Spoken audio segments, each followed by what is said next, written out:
Hey guys, and welcome to another episode of Digital Classroom. Today it's about something that we all experience and all use and love. Backdrops. Many different backdrops. Many different sizes. Many different prints. Let's go.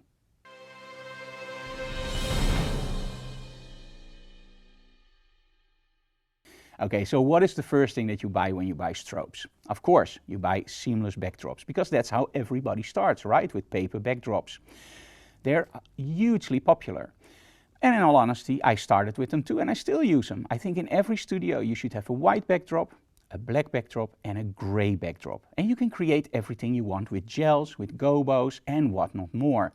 But in the end, it's still just a backdrop. So during workshops I did in South Africa, I actually met up with a UK company called clickpropbackdrops. I needed a backdrop and they borrowed me one. And I have to be honest, from day one I was very enthusiastic about it. So at one point Charlie from clickpropbackdrops actually asked me, hey Frank, do you want to do a signature series? And we released it. But then COVID broke out, no trade shows. And we were dying to introduce this product into the Netherlands. Now that all restrictions are a little bit less and we have the first trade shows coming up, we can actually announce that we will bring clickpropbackdrops to the Netherlands. So why clickpropbackdrops? Very simple. Do you know that magic and that feeling when you're on location with a model and you have this beautiful wall and you place your model against the wall and you go like, wow, this looks absolutely amazing. I can place my model to the left, I can place my model to the right, maybe a little bit there, and it's just so cool. And then you go back to your studio and you have seamless or you have those collapsible backdrops. Now don't get me wrong, the collapsible backdrops are great, but you can't use them in many different ways because of their size. Now with clickpropbackdrops, my favorite size is 2.75 meters by 2.75 meters. And the reason is very simple. Their prints and designs are really great to use in different locations.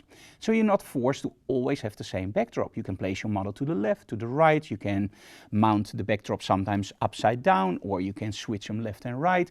It's a very versatile system, depending on the print of course. You can't print a door upside down, but hey, we're going to show you some prints later on where that's really possible. But another thing that's really important, of course you want to make sure that something is built nicely so it can last for years. It's easy cleanable.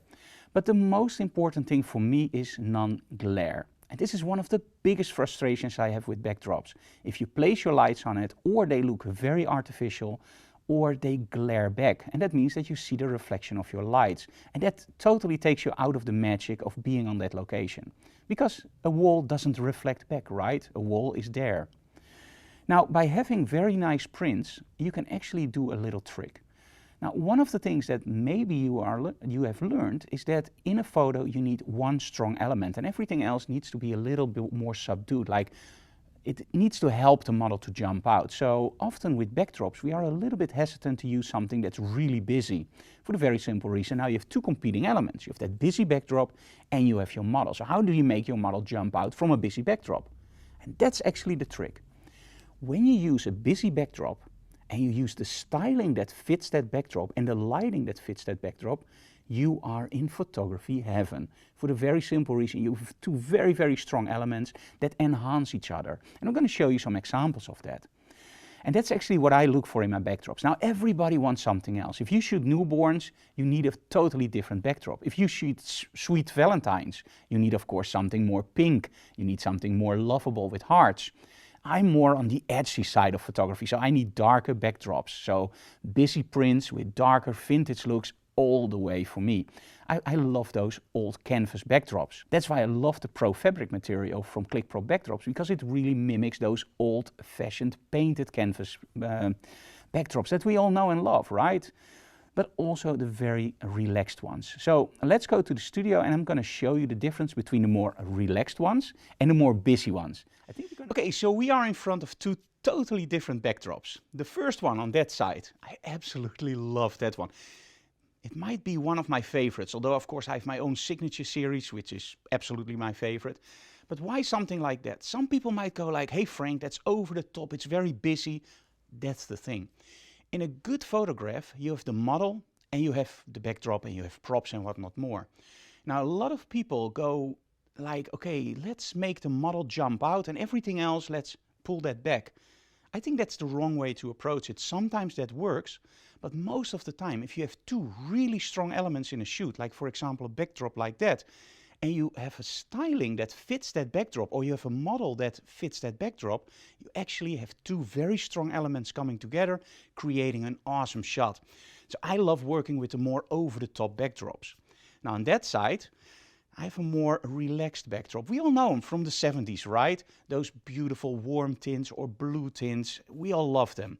And they're making a big comeback. And why is that? Well, seamless paper in a studio is awesome. Everybody uses seamless paper, right? I've done it many, many years and I still use it.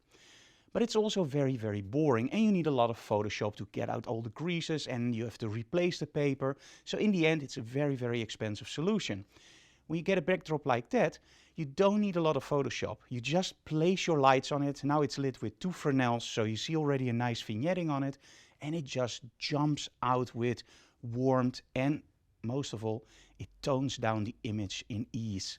So it gives you a more relaxed feeling. And that's what I really like about those backdrops. But of course we have way more backdrops. With ClickProp backdrops you can choose from a selection of backdrops in different sizes and different materials. But those two are of course the ones we have now in our studio, but we have two more. And I also want to show you those because I also like those. And I will tell you also the difference between those backdrops. And that's going to be interesting, I think. Okay, I'm in front of two totally different backdrops, but also a little bit the same. Now, you knew the other one I really like with all the flowers, right? The botanical, wow, amazing. But what if you say, well, I like that, but the print is a little bit too busy for me? Well, then you can get something like that. But what if you go like, hey, I do a lot of seniors, I do a lot of people that want a more edgy look. Well, go for something like that. That's the cool thing about having so many prints to choose from, but also so many sizes. But there's more. One of the most important things I find boring in seamless is that it always looks like seamless. You can of course place your lights differently, you can use gobos on the edges, but it's always seamless. Now with backdrops like this, there are so many different areas where you can shoot. And that's one of the things that I love about shooting on location. You have this big wall and you can choose where you place your model. In the middle, on the sides, maybe a little bit to the left. The only thing you can't do on location is tilt the wall or put it upside down. And that's the cool thing about these backdrops. Look at the arrow one. You can make the arrow point up, down, left, right, it doesn't matter.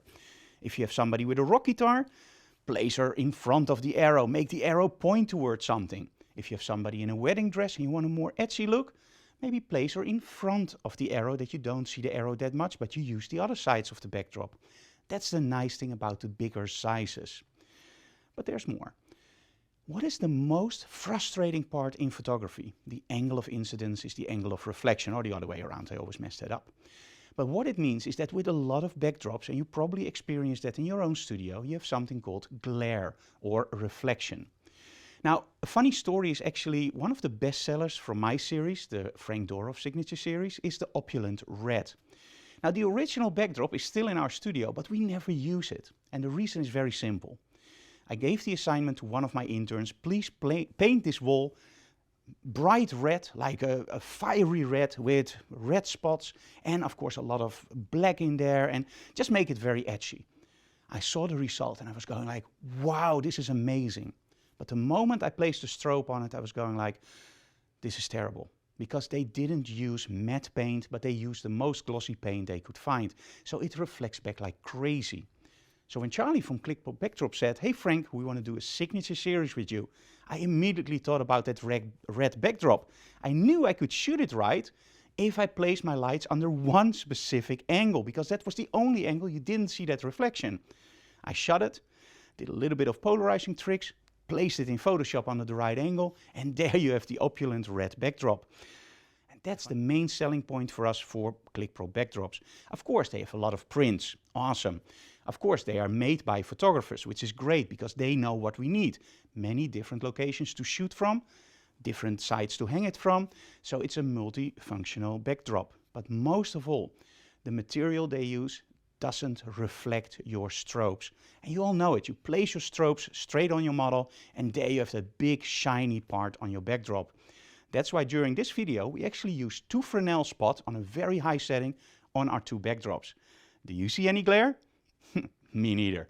because there is no glare. And that's cool, because in my photography, I love to work under angles with high contrast. And that's where you see that reflections turning up, especially when you start adding smoke and gels. These backdrops are absolutely awesome. So as you can see, ClickPro Backdrops is a beautiful brand of backdrops. And we're very proud to be the distributor for the Netherlands. So during Professional Imaging 2022, we will start introducing those backdrops. And I'm very, very sure that as soon as you hold them in your hands, because that's the part, you can look online and you can order something and then it comes in and it's a disappointment. But when you hold this material in your hands, you can feel that it's thick, it's handmade, and most of all, it's designed by photographers for photographers. They have a huge lineup of signature series. I have my own signature series there, but there are also many other photographers. Now trust me, when a professional photographer connects his name to a brand, especially with backdrops, it better be a good backdrop, and I'm over the moon with that quality. So check it out online, and of course check it out on the official site if you're not in the Netherlands. Thank you so very much for watching, guys. Get some backdrops and start shooting. Bye.